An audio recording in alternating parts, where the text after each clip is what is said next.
सभी का स्वागत है। मैं हूं आपके साथ प्रवीण मुंगटा। पूरा दिन हिमाचल प्रदेश में क्या कुछ खास रहा है, सभी बड़ी लेटेस्ट अपडेट के साथ हम जुड़ चुके हैं। और आज की सबसे बड़ी जो खबर है वो सीएम सुखविंदर सिंह सुक्खू को लेकर के हैं। सीएम सुक्खू की तबीयत में लगातार सुधार हो रहा है और आज जो अच्छी खबर आई है कि सीएम अब पूर्ण स्वस्थ हैं, फाइलें दौड़ना शुरू हो गई है। कल से सीएम जो जरूरी फाइलें हैं उसका निपटारा करेंगे, आपको सीएम का हेल्थ बुलेटिन बताएंगे। हालांकि फिलहाल अभी सीएम 2-3 दिन सरकारी आवास में ही रुकेंगे और जो उनका कार्यक्रम में जम्मू कश्मीर जाने का वो फिलहाल अभी तो रद्द हुआ है, लेकिन जिस प्रकार से 2-3 दिन अभी जो है वो घर पर ही रहेंगे। संक्षेप में खबर बताएंगे आपको और भी से महत्वपूर्ण चीजें हैं और आपको बताएंगे अनुबंध कर्मचारी लगातार सरकार से मांग कर रहे हैं कि सरकार जिस प्रकार से पहले साल में 2 बार रेगुलर किया जाता था कर्मचारियों को, उसी तर्ज पर जो है वो आगे भी कर्मचारी रेगुलर होने चाहिए। ये इनकी मांग है, वो भी बताएंगे। और देवभूमि संघर्ष समिति ने अब ऐलान कर दिया है, बड़ा ऐलान किया है कि अगर 5 तारीख से पहले 5 अक्टूबर से पहले 5 अक्टूबर को फैसला पक्ष में नहीं आता है और मस्जिद को हटाने की बात नहीं जो है वो जो कोर्ट है वो करता है तो फिर जेल भरो आंदोलन होगा। आपको और भी बताएंगे खबरें। सबसे बड़ी खबर, सीएम सुक्खू की तबीयत में सुधार हो गया है और कल से सीएम जरूरी फाइलों का निपटारा करेंगे और सरकारी आवास में जो हमारी सूचना है कुछ फाइलें जो है वो पहुंच भी गई है। फिलहाल जो 2 डॉक्टरों की सलाह पर 2-3 दिन अभी घर पर ही रहेंगे सीएम। मुख्यमंत्री के प्रधान मीडिया सलाहकार नरेश चौहान ने बताया कि मुख्यमंत्री की तबीयत अब सही है, केवल डॉक्टरों की सलाह पर 2-3 दिन सरकारी आवास से ही जरूरी फाइलों का निपटारा करेंगे। डॉक्टरों ने एहतियातन बेड रेस्ट की सलाह दी है। कुछ फाइलें शाम के समय भी सीएम आज निपटा सकते हैं। तो ये मान के चलिए कि सीएम 2-3 दिन रहेंगे तो सरकारी आवास में ही, जो आज हमने उनका हेल्थ बुलेटिन जाना है और जो सूचना हमने ली है उस हिसाब से। लेकिन कल से जरूरी फाइलों का निपटारा सीएम सुक्खू जो सरकारी आवास है वहां से करेंगे। एक महत्वपूर्ण खबर थी। इसके अलावा दूसरी बड़ी खबर, अनुबंध कर्मचारियों की सरकार से जो महत्वपूर्ण मांग है कि पहले की तरह जिस तरीके से पहले साल में 30 सितंबर व 31 मार्च को 2 बार रेगुलर किया जाता था कर्मचारियों को, उसी तरह सरकार जो है वो कर्मचारियों को रेगुलर करें। इससे प्रदेश में हजारों जो लोग हैं, जो कर्मचारी है वो प्रभावित हो रहे हैं, क्योंकि सरकार ने एक अधिसूचना 2023 में निकाली जिसमें साल में सिर्फ एक बार मार्च माह में ही कर्मचारी नियमित होंगे। ये उस अधिसूचना में लिखा गया है। ऐसे में कुछ कर्मचारियों को अनुबंध के अलावा जो उनका 2 साल का कॉन्ट्रेक्चुअल पीरियड होता है उसके अलावा आधे साल का जो वित्तीय लाभ है उसमें उनको नुकसान हो रहा है। और इसको लेकर अब काफी बार के जो कर्मचारी नेता है वो मिल भी चुके हैं सरकार से, लेकिन अभी तक इस पर फैसला नहीं हो पाया है। अनुबंध कर्मचारी महासंघ ने सरकार से मांग की है कि सरकार पहले की तरह 2 बार जो कर्मचारी है उनको साल में रेगुलर करें। तो ये इनकी मांग, अब देखना पड़ेगा सरकार इसको लेकर के क्या आगे करती है। वही बात करें लोक निर्माण मंत्री विक्रमादित्य सिंह की, तो ये इन्होंने आज मीडिया से रूबरू हुए हैं शिमला में कांग्रेस मुख्यालय में और इस दौरान इन्होंने कहा कि जो कंगना रनौत है यह साबित करें कि प्रदेश सरकार की ओर से सोनिया गांधी को पैसा दिया जा रहा है। एक जो बयान दिया था कंगना रनौत ने बीते कल कि जो पैसा प्रदेश के खजाने में होना चाहिए था, सीएम राहत कोष में होना चाहिए था, वो सोनिया गांधी के खजाने में जा रहा है, उनको वो पैसा जा रहा है। और ये अब ईश्वर विक्रमादित्य सिंह ने कहा है कि इसको लेकर के वो जो है वो प्रूफ दें, साबित करें, अन्यथा उनके खिलाफ मानहानि का मुकदमा दर्ज किया जाएगा। उन्होंने कहा कि सेंसर बोर्ड ने कंगना की फिल्म को बैन कर दिया है, बैन किया हुआ है। इसका दुख मनाने सांसद आजकल हिमाचल आई हुई है। उन्होंने कहा कि कंगना का जो बयान है वो दर्शाता है कि उनका जो मानसिक दिवालियापन है वो हो चुका है। उन्होंने कहा कि कंगना ज्यादा जो है वो शिक्षित नहीं है, इसलिए वो बार बार ऐसे बयान देती रही है। दरअसल कंगना रनौत ने पिछले कल मनाली के शलीन गांव में जहां पर आयोजित एक भाजपा का कार्यक्रम था, सदस्यता अभियान था, उसमें जो आरोप लगाया था कि केंद्र से जो मदद आ रही है वह सोनिया गांधी को दी जा रही है, जिससे राज्य का खजाना खाली हो रहा है। उन्होंने सरकार पर जुबानी हमला करते हुए कहा कि आपदाओं और कांग्रेस सरकार ने राज्यों को दशकों पीछे धकेल दिया है। उन्होंने कहा अगर हम आपदा निधि देते हैं तो वह मुख्यमंत्री राहत कोष में जानी चाहिए, लेकिन सभी जानते हैं कि वह सोनिया राहत कोष में जाती है। उन्होंने लोक निर्माण मंत्री विक्रमादित्य सिंह पर कटाक्ष करते हुए कंगना ने कहा कि मेरे खिलाफ चुनाव लड़ने वाले राजा के बेटे की हरकतें सभी को पता है, लोग सड़कों पर गड्ढों से तंग आ चुके हैं। उन्होंने कहा मैं अपने क्षेत्र के लिए जितना संभव होगा उतना करूंगी, लेकिन पीडब्ल्यूडी मंत्री को भी कुछ करना चाहिए।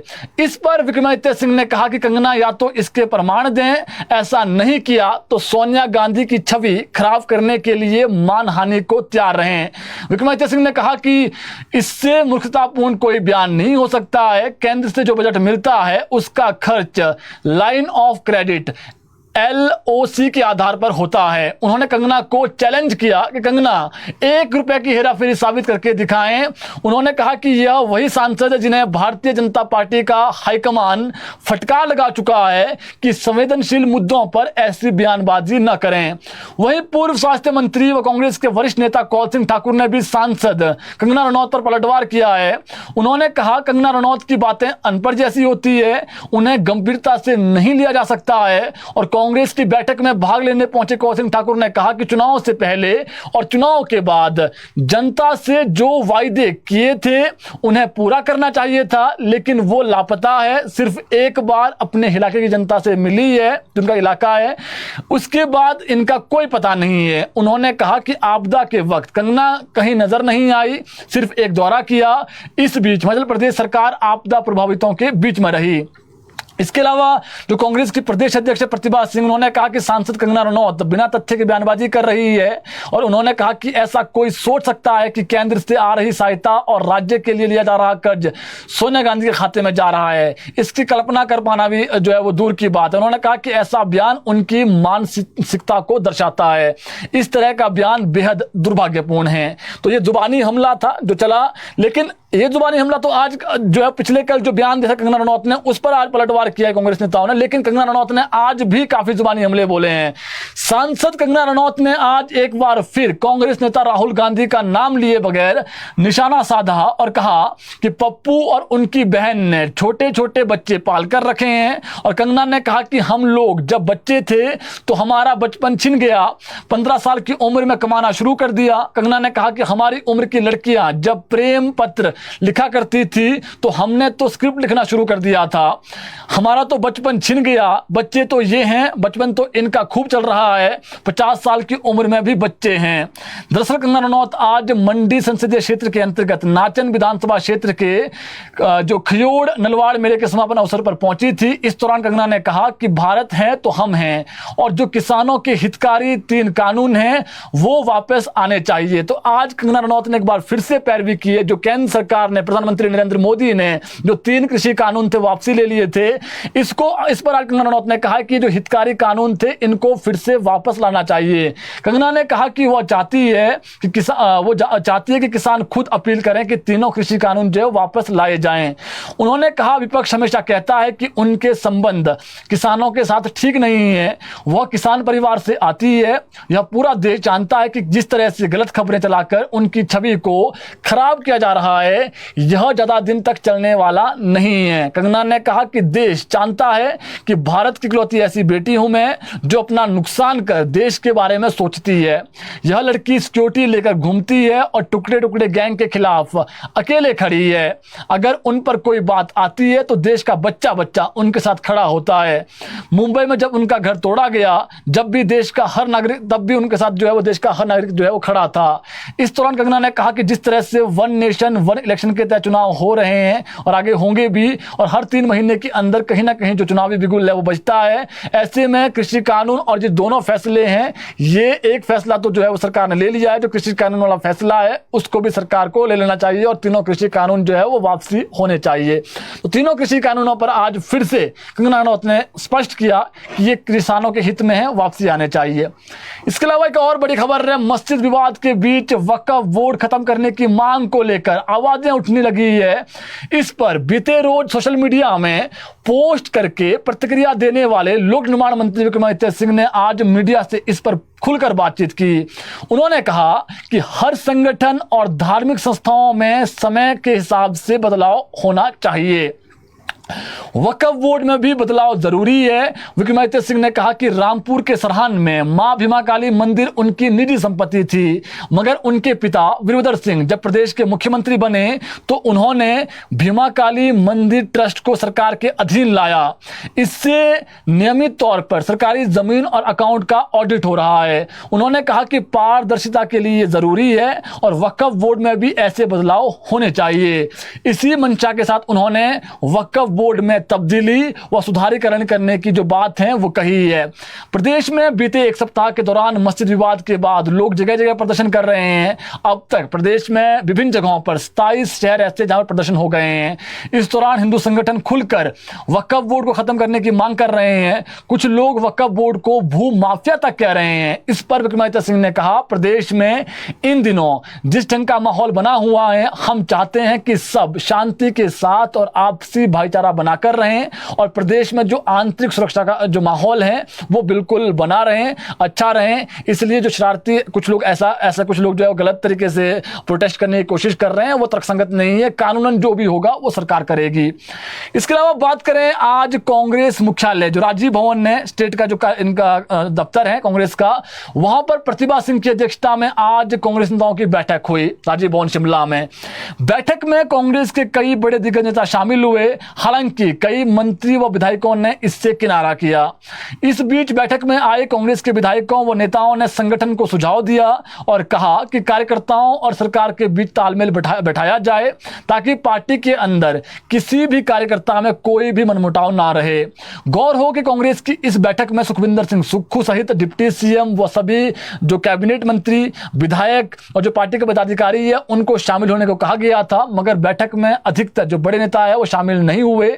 उसकी बड़ी वजह आपको बता दें, कुछ जो मंत्री है उनके जो टूर प्लान है जिलाओं में जो होने थे, उद्घाटन और शिलान्यास उन्होंने करने तो पहले से ही बने हुए थे और इसके चलते वो नहीं पहुंच पाए। हालांकि मुख्यमंत्री सुखविंदर सिंह सुक्खू शिमला में ही थे, लेकिन उनकी तबियत थोड़ी खराब होने के चलते, जिस तरीके से हमने आपको बता ही दिया, एड्रेस लिखा है डॉक्टरों ने, तो इसलिए बैठक में नहीं आ पाए। सूत्रों की माने तो बैठक में दिग्गज नेताओं की गैर मौजूदगी में पार्टी पदाधिकारियों ने भी कई सवाल उठाए। कांग्रेस कार्यकर्ताओं ने बात रखी कि जब भी बैठक होती है तो कई जो दिग्गज नेता आए वो बैठक में नहीं पहुंचते, किनारा करते हैं। बड़ी बात यह है कि बैठक में आज भी सरकार के सिर्फ 3 मंत्री ही शामिल हुए। एक तो वरिष्ठ मंत्री चंद्र कुमार, राजेश धर्माणी और विक्रमादित्य सिंह, यही 3 मंत्री थे। हालांकि इस दौरान प्रतिभा सिंह ने कहा कि संगठन और सरकार मिलकर काम कर रहे हैं और उन्होंने माना कि वर्षा के कारण हम लंबे समय बाद मिल रहे हैं और कांग्रेस की इस बैठक में अखिल भारतीय कांग्रेस कमेटी के द्वारा नियुक्त जो प्रदेश के सह प्रभारी है विदित चौधरी, उनको भी इंट्रोड्यूस करवाया गया। उन्होंने कहा कि आने वाले दिनों में सभी मिलकर कांग्रेस को मजबूत करेंगे और बैठक को पूर्व मंत्री कौल सिंह ठाकुर, रंगीला राम राव, संजय अवस्थी, चंद्र कुमार, रामलाल ठाकुर, राजेश धर्माणी व विक्रमादित्य सिंह ने आज संबोधित किया। इन नेताओं ने पार्टी का सदस्यता अभियान शुरू करने की आवश्यकता पर बल देते हुए कहा कि संगठन में नए युवाओं को जोड़ने के विशेष प्रयास किए जाने चाहिए। उन्होंने सरकार व संगठन के बीच तालमेल के लिए भी समय समय पर प्रदेश कांग्रेस कमेटी के अतिरिक्त अग्रणी संगठनों के साथ बैठक करने की आवश्यकता जताई। उन्होंने कहा कि सरकार को पार्टी कार्यकर्ताओं को मान सम्मान देते हुए उनकी बात सुननी चाहिए। उन्होंने ये भी कहा कि कहीं ना कहीं पार्टी कार्यकर्ता हमसे दूर होते जा रहे हैं और यह दूरी समय पर दूर करनी चाहिए। उन्होंने कहा कि 2027 के विधानसभा चुनाव के लिए अभी से जो कमर है वो कसी जानी चाहिए और जितना अधिक हो सकता है उतने अधिक जो सदस्य हैं वो कांग्रेस पार्टी में बनाए जाने चाहिए। तो ये आज जो है वो एक विचार विमर्श किया गया है। अब सबसे बड़ी खबर बताते हैं आपको आज की। देवभूमि संघर्ष समिति ने मस्जिद विवाद के बीच आज बड़ा ऐलान कर दिया है। आगामी 28 सितंबर प्रदेश भर में सभी जिला मुख्यालयों में प्रदर्शन करने की घोषणा कर दी है। तो ये मान के चलिए कि 28 सितंबर को पूरे प्रदेश में जो जिला मुख्यालय हैं वहां पर ये जो हिंदू संगठन के लोग हैं, इसमें अधिकतर लोग हिंदू संगठनों के हैं, लेकिन जो नाम दिया गया है वो दिया गया है देवभूमि संघर्ष समिति।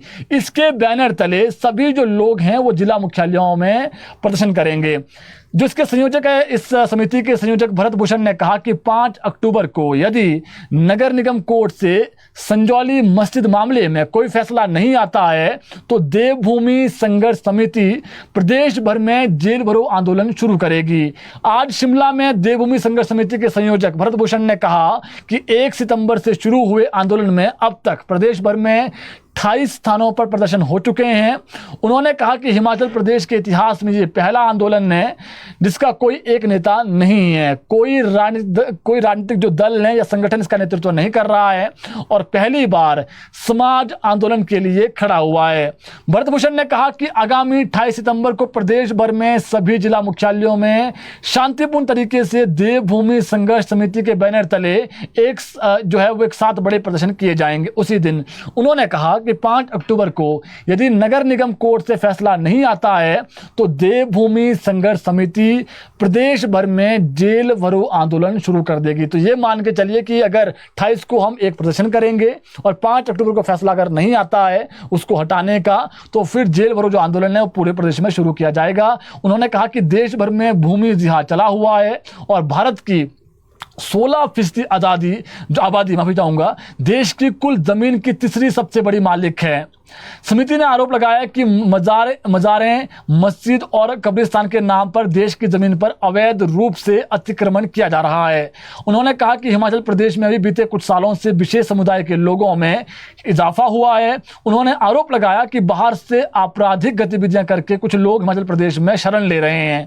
उन्होंने कहा कि हिमाचल प्रदेश में आने वाले सभी लोगों की वेरिफिकेशन बेहद जरूरी है और संघर्ष समिति संयोजक भरत भूषण ने इस दौरान लोक निर्माण मंत्री विक्रमादित्य सिंह और जो पंचायती राज मंत्री है अनिरुद्ध सिंह, उनका धन्यवाद किया। भूषण ने कहा कि उन्होंने मामले को प्रखरता से वो सदन में उठाया। आज भले ही उनकी राजनीतिक मजबूरी के चलते सुर बदल गए हैं, लेकिन मुद्दे को विधानसभा के पटल में उठाना और सही ढंग से उठाना, इसके लिए समिति उनका धन्यवाद करती है। तो ये तय है कि अब जो हिंदू संगठन है उन्होंने मोर्चा खोल दिया है और एक संघर्ष समिति जरूर वो नाम दिया गया है, लेकिन इसमें इन्होंने कह दिया कि 28 को हम प्रोटेस्ट करेंगे जिला मुख्यालयों में। फिर 5 अक्टूबर को वो पूरे प्रदेश में अगर फैसला नहीं आता है 5 अक्टूबर को, जो आपको बता दें नगर निगम आयुक्त कोर्ट में जो उस दिन सुनवाई होनी है संजौली मस्जिद विवाद को लेकर के, उसके बाद जेल भरो जो आंदोलन है वो शुरू करेंगे जो देवभूमि संघर्ष समिति है।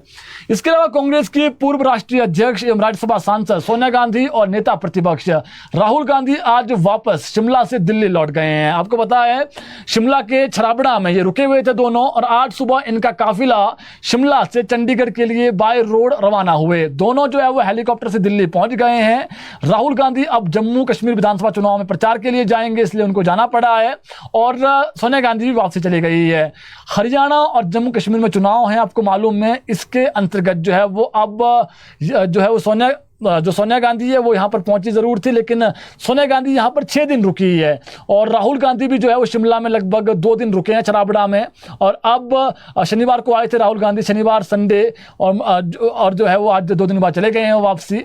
और सोनिया गांधी वो 17 सितंबर को शिमला पहुंची थी। वहीं प्रियंका गांधी बीते 15 सितंबर से छराबड़ा में रुकी हुई है, वहीं पर अभी भी है, तो वो अभी नहीं गई है। तो प्रियंका गांधी शिमला में है, बाकी जो सोनिया गांधी और राहुल गांधी है वो छराबड़ा से अब चले गए हैं वापसी दिल्ली। इसके अलावा बात करें एक और खबर को लेकर, प्रदेश में कमीशन के तहत भर्तियों में हो रही देरी को लेकर सभी सरकारी विभाग चिंतित है। इसी के तहत प्रारंभिक शिक्षा विभाग ने राज्य चयन आयोग को पत्र लिखकर जल्द जेबीटी टीजीटी का जो कमीशन है वो करवाने का आग्रह किया है। सरकार के आदेशों पर यह पत्र प्रारंभिक शिक्षा विभाग ने कमीशन को लिखा है। बड़ी बात यह है कि अब शिक्षा विभाग के सामने एक बार फिर से छात्र रेशों के आधार पर शिक्षकों की नियुक्ति करना चुनौती बन गया है। दरअसल राज्य में शिक्षकों के जो खाली पद चल रहे हैं वो 6000 के आसपास हैं और इसमें सबसे ज्यादा 4457 के करीब जेबीटी के जो पद हैं वो बताए जा रहे हैं। अब सूत्रों की माने तो जेबीटी टीजीटी का जो कमीशन, जेबीटी टीजीटी जो कमीशन है उसके लिए थोड़ा लंबा इंतजार करना पड़ सकता है। सूचना ये भी है कि इसमें अभी वो 2-3 महीने 4 महीने लग सकते हैं। और इसमें यह भी बताया जा रहा है कि जो आयोग है वो ये परीक्षा ऑनलाइन तर्ज पर आयोजित करेगा। ऐसे में ऑनलाइन परीक्षा के लिए जो कंपनियां हैं वो हायर की जाएगी, टेंडर वो इसमें लगेंगे, तो इसमें थोड़ा सा लंबा प्रोसेस लग जाएगा। तो अब थोड़ा लंबा इंतजार करना पड़ सकता है। तो जो कमीशन है बैच वाइज तो हो ही रहा आपको मालूम है, लेकिन कमीशन के लिए थोड़ा और इंतजार करना पड़ेगा। तो इससे थोड़ा सा दिक्कत वो आ जाएगी, क्योंकि हालांकि अभी सरकार ने जरूर शिक्षक रखे हैं, जेबीटी भी रखे हैं, टीजीटी भी रखे हैं, लेकिन जिस प्रकार से बहुत स्कूल ऐसे जहां पर अभी भी शिक्षक नहीं है, तो वहां पर ये मांग है कि जल्द से जल्द वो स्कूलों में जो कमीशन है जो जेबीटी और टीजीटी का है वो जल्द से जल्द करवाया जाना चाहिए। तो इंतजार करना पड़ेगा जी। अब एक खबर बताते हैं आपको, सरकार ने आदेश निकाले कि स्कूलों को मर्ज किया जाएगा, लेकिन एक बड़ा फैसला आज हाईकोर्ट से हुआ है। हाईकोर्ट ने चंबा जिला के तहत आने वाले राजकीय केंद्र प्राथमिक पाठशाला तियरी डागर होली तहसील भरमौर को राजकीय प्राथमिक पाठशाला अपर तियरी में मर्ज करने पर रोक लगा दी है। यानी जो सरकार ने फैसला सुनाया था, इसको मर्ज पर अब सरकार जो है हाईकोर्ट ने रोक लगा दी है। इसका कारण बताते हैं आपको। मुख्य न्यायाधीश MS रामचंद्र राव और न्यायाधीश सत्येन वैद्य की खंडपीठ ने स्कूल मैनेजमेंट कमेटी तियरी द्वारा दायर याचिका की सुनवाई के पश्चात आज आदेश जारी किए हैं। जो प्रार्थी है जिन्होंने ये डाली थी, जिन्होंने इस पर जो याचिका डाली हुई थी, उसको लेकर के उन्होंने जो है प्रार्थी ने सरकार के 17 अगस्त को जारी उन आदेशों को चुनौती दी है जिसके तहत राजकीय केंद्र प्राथमिक पाठशाला तियरी को राजकीय प्राथमिक पाठशाला अपर तियरी में मर्ज करने के आदेश जारी किए गए थे। प्रार्थियों का कहना है कि तियरी स्कूल से अपर तियरी स्कूल की दूरी 6 किलोमीटर है। इसमें करीब 2.5 किलोमीटर का रास्ता घने जंगल से गुजरता है, जहां भालू और तेंदुए जैसे खतरनाक जंगल जानवरों में रहते हैं, उनका सामना करना पड़ सकता है। रास्ते बहुत संकरे हैं और खतरनाक हैं और बीच में गहरी खाई भी है। वहां तक 6 से 10 साल तक के जो बच्चे हैं वो पैदल कैसे जाएंगे, दिक्कतें आएगी और छोटे बच्चों को इस स्कूल तक जाने के लिए घने जंगलों से गुजरना पड़ेगा। कच्चा रास्ता होने के कारण छोटे बच्चों को किसी भी तरह दुर्घटना का सामना करना पड़ सकता है और बच्चों को खतरनाक पहाड़ी रास्तों से होते हुए भी जाना पड़ेगा, जिसमें उन्हें जंगली जानवरों का जो खतरा है वो भी हो सकता है। और कोर्ट ने कहा कि इन तथ्यों को देखते हुए बच्चों को खतरे में नहीं डाला जा सकता है, इसलिए आज हाईकोर्ट ने स्कूल को मर्ज करने पर रोक लगा दी है। यानी स्कूल अब मर्ज नहीं होगा। सरकार ने फैसला किया था मर्जर का, लेकिन हाईकोर्ट ने कह दिया है कि जो याचिका करता है उनका कहना है कि घना जंगल है, रास्ते में भालू हो सकते हैं, जंगली जानवर हो सकते हैं, तो फिर इस पर जो है वो हाईकोर्ट ने रोक लगा दी है। इसके अलावा बात करें एक और खबर को लेकर, राजधानी को लोअर हिमाचल से जोड़ने वाले शिमला बिलासपुर कांगड़ा नेशनल हाईवे पर आज सुबह भारी लैंडस्लाइड हो गया। सोलन जिला के कराड़ा घाट के पास सुबह करीब 8 बजे के आसपास पहाड़ी दरक गई। इससे हाईवे पूरी तरीके से बंद पड़ा हुआ है। लोक निर्माण विभाग की मशीनरी मौके पर मलबे को हटाने में जुटी हुई है, मगर मलबा व पत्थर इतने अधिक होने की वजह से जो समय है वो इसमें लग रहा है। सड़क के करीब 70 मीटर हिस्से पर पहाड़ गिरा हुआ है और PWD की 4 JCB सुबह से मलबे हटाने में लगी हुई है और खबर पड़े जाने तक अभी तक नहीं जो है वो बहाल हुआ है, लेकिन देर शाम तक सड़क के बहाल होने की उम्मीद है। हालांकि अब जो सारा ट्रैफिक है वो अल्टरनेटिव जो वाया अर्की पिपलू घाट धुंधन जो संपर्क मार्ग है वहां से भेजा जा रहा है और इसके चलते जो है वो जो अर्की मार्केट है, जो बाजार है, उसमें सुबह से ही ट्रैफिक लगा हुआ है। आपको पता ही है, जो अगर कांगड़ा से आना है, नीचे से कहीं से भी आना है, तो वो जो मार्ग है वो यही मार्ग है, लोअर हिमाचल का जो मार्ग है यही मार्ग है। तो इस पर जो है वो बड़ा एक कह सकते हैं आप वहाँ पर पहाड़ी दरक गई। उसके बाद अभी जो कार्य है वो चला हुआ है। उम्मीद करते हैं बहुत जल्दी जो मार्ग है वो खुल जाएगा, लेकिन जो वैकल्पिक मार्ग है उसका प्रयोग आप कर सकते हैं। इसके अलावा डाइट गोना करौर नादौन में चल रही अध्यापकों की ट्रेनिंग में भाग लेकर लौट रही 3 अध्यापिकाओं के साथ एक निजी बस संचालक पर अभद्र व्यवहार करने का आरोप लगा है। अध्यापिकाएं डाइट सेंटर से एक कार में लिफ्ट लेकर नादौन की तरफ जा रही थी। उसी दौरान निजी बस संचालक ने कार का रास्ता रोककर इन्हें नीचे उतार दिया। कार चालक को धमकाया और उसने इन्हें लिफ्ट क्यों दी है, इनकी बस पीछे से आ रही है। निजी बस संचालक के इस अभद्र व्यवहार की शिकायत पर एक अध्यापिका ने पुलिस थाना नादौन में दर्ज करवाई है और शिकायतकर्ता महिला ने बताया कि वह राजकीय पाठशाला समीरपुर में बतौर JBT अध्यापिका तैनात हैं और अपने घर से प्रतिदिन ट्रेनिंग के लिए डाइट जो गोना करौर है वहां पर 16 सितंबर से प्रशिक्षण के लिए आवाजाही कर रही है। बीती 19 सितंबर को जब वो अपने 3 सहयोगियों के साथ जो अध्यापिकाएं हैं उनके साथ शाम को छुट्टी होने के पश्चात डाइट गोना के मेन गेट पर बस का इंतजार कर रही थी, उसी समय एक निजी जो कार है वो सड़क से गुजर रही थी। कार चालक से उन्होंने अपनी सहयोगी अध्यापिकाओं के साथ नादौन तक लिफ्ट मांगी। जैसे ही वो अपनी सहयोगी अध्यापिकाओं के साथ गाड़ी में बैठी और 50 मीटर के बाद एक आदमी ने सड़क के बीचों बीच इनका रास्ता रोक दिया। उक्त व्यक्ति ने कार चालक को धमकाना शुरू कर दिया और उसे और उसकी जो बैठी हुई जो अध्यापिकाएं थी, उसकी जो सही कह सकते जो और अध्यापिकाएं थी, उनको पीछे आ रही निजी बस में चढ़ने की धमकी दी। आरोपी को समझाने की कोशिशें भी की गई, लेकिन उनकी बात नहीं सुनी गई और उन्हें गाड़ी से उतार दिया। तो एक अध्यापिका है जी, इन्होंने शिकायत दर्ज की है कि जो एक बस वाला है, हम जब उसकी बस में नहीं गए तो फिर हम किसी से लिफ्ट लेकर गए, उसने उसको गाड़ी रोकी, फिर धमकाना शुरू कर दिया। तो ये शिकायत दी गई है। इसके अलावा कुल्लू के भुंतर स्थित कलहली में 2 मोटरसाइकिलों की भिड़ंत में एक युवक की जान चली गई। बहुत दुखद खबर है। हादसा आज सुबह करीब 9 बजे हुआ, जब 41 वर्षीय विजय निवासी जिया जो अपनी मोटरसाइकिल पर थे, टकराने के बाद उन्हें गंभीर चोटें आई, जिससे उनकी स्थिति नाजुक हो गई। घायल को तुरंत जो तेगू बेहेड अस्पताल है वहां ले जाया गया, लेकिन उपचार के दौरान उनकी जो है वहां पर दुखद मौत हो गई। जो दूसरी मोटरसाइकिल पर जो सवार 2 व्यक्ति थे, उनको कोई ज्यादा चोटें नहीं आई है।